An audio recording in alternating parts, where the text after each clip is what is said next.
Good day. Welcome to another edition of Spotlight on Mahopac Schools. Eric Gross, your host, along with Superintendent of Schools, Dr. Christine Tona.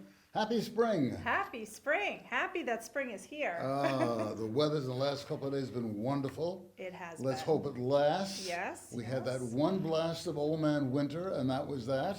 Yes, hopefully that's behind us. yes, and yes. we can enjoy the longer days That's and, right. and sunny days. And of course, this is the time of the year in the school districts around New York State where it's budget time, where boards of education sit down with administration, work out the budget. How are things coming along in Mahopac? Things are going very well. We've had 3 months worth of budget presentations and sharing the different priorities that we have with the Board of Education and the community.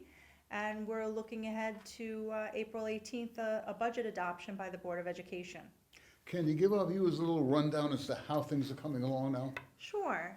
So we've had presentations, they're on the website, and they outline the requests of each of our different departments, taking a look at our projected state aid numbers.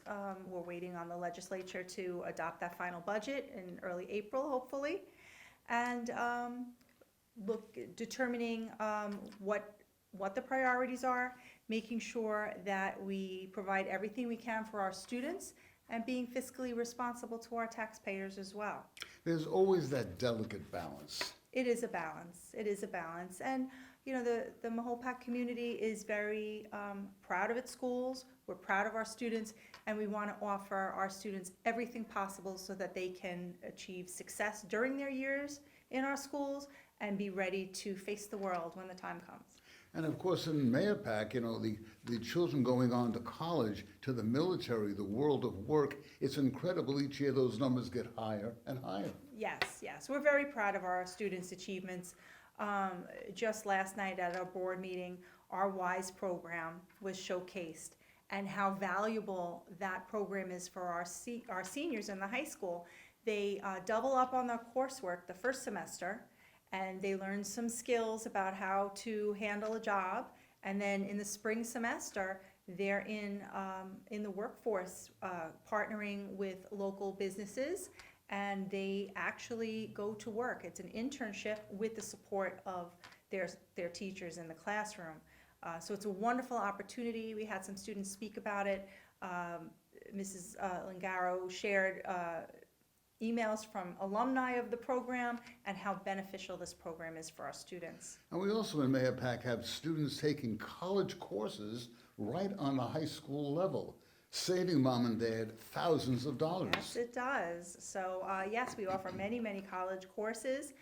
Students have the opportunity to get those credits, take them with them when they leave our high school, and hopefully that will allow them to advance their standing when they get to college, so they can graduate maybe a little bit earlier and definitely save some money. Now, you want the public to get involved in this budget process. Meetings are publicized on the website, and how do people get involved? Well, the meetings are publicized on the website. We record them all. I'll be heading out into the community to speak at our faculty meetings in the district, our PTO meetings.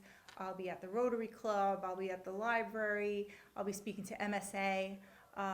We're working on that calendar, but I have quite a few presentations booked in early May up until budget vote date on May 16th. So Christine's going to take the show on the road, as they say. I've got the road show ready to go. Yes. And if you have a group of neighbors, contact you in 628-3415 and schedule a date, a coffee clutch. Sure. And, there'll be plenty of opportunities to learn about the budget, even just coming to the board meetings. We have the budget adoption on April 18th. We have a public hearing on May 4th. And then the budget vote is on May 16th. Okay, so we're good. Get involved. We talked about high school students. What about kindergarten? Kindergarten registration's in full swing. Yes, and we're hoping that everyone who has an incoming kindergartner makes sure that they register as soon as possible. It does help us plan for the next school year. Even those who have had their students in our special ed preschool program, you do need to re-register. So please do that as soon as possible. For the class of 2036. Oh, And Okay. it'll be here before you know it. A blink of an eye. So again, mom and dad, you get all your medical records ready, the inoculations, the records for the kids, and the register the children for kindergarten. And all of the information is on the district website if you want to Cool. learn what you need to register. Capital project, how's that coming along? Things are progressing very nicely. So Austin Road and Fulmer Road are going to have brand-new library media centers. They look absolutely beautiful. They're almost completed. So we're looking forward in the next 4 or 6 weeks. Hopefully we can get to a ribbon cutting ceremony. I know the Mayor Pac budget, that whole capital projects and that referendum came on board. It was so exciting, and then the public said yes, of course, thanks to the residents of the Mayor Pac School. And Neighboring School District just the other night approved its budget, its capital project, 80-some-odd million dollars. And during the course of the meetings, they talked about Mayor Pac. How in Mayor Pac things look so wonderful, they were hoping the same thing would happen in this neighboring district. Yeah. No, it's important to keep our facilities up to date, and we can't do that without the partnership of the community. So it was definitely an investment in our future and in the future of our students. So beyond these libraries, we're finishing up double secured vestibules in each of our buildings to maintain the safety and security.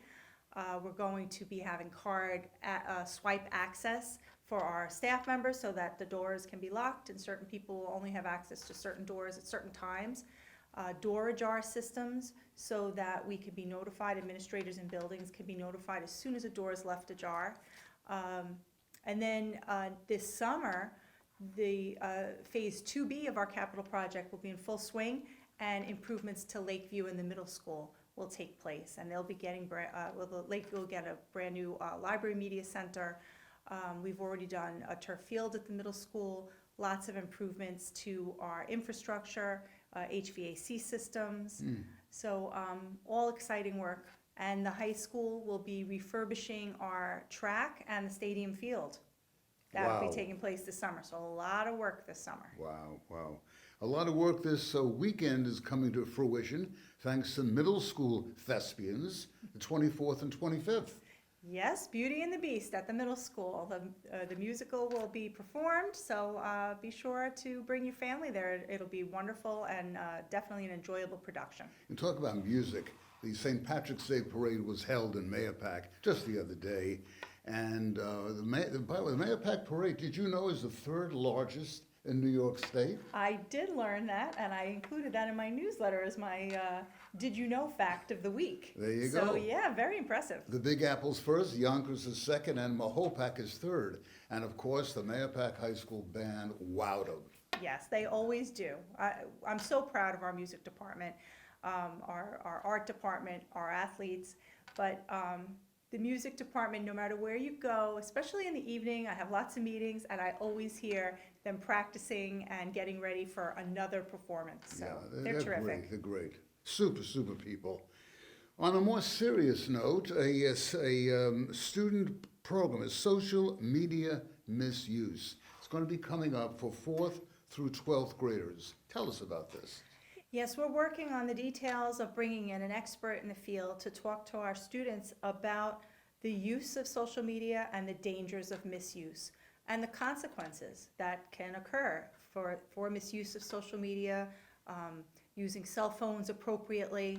And when I was a kid growing up, these weren't issues then, but they're certainly issues now.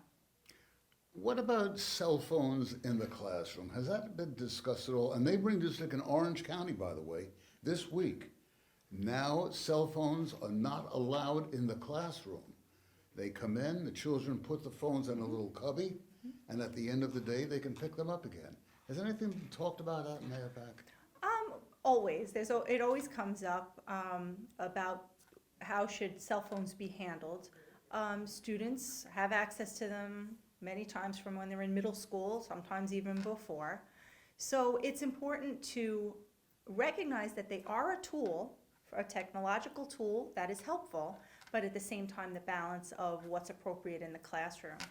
A lot of our teachers do have devices like holders where the students can leave their phones when they enter the classroom so that it's not a distraction. But quite honestly, I've done a lot of visits to classrooms around the district, and that has impressed me that I don't see the phones out. Now, I can't say that they're never out, but for the most part, it's not something that's running rampant.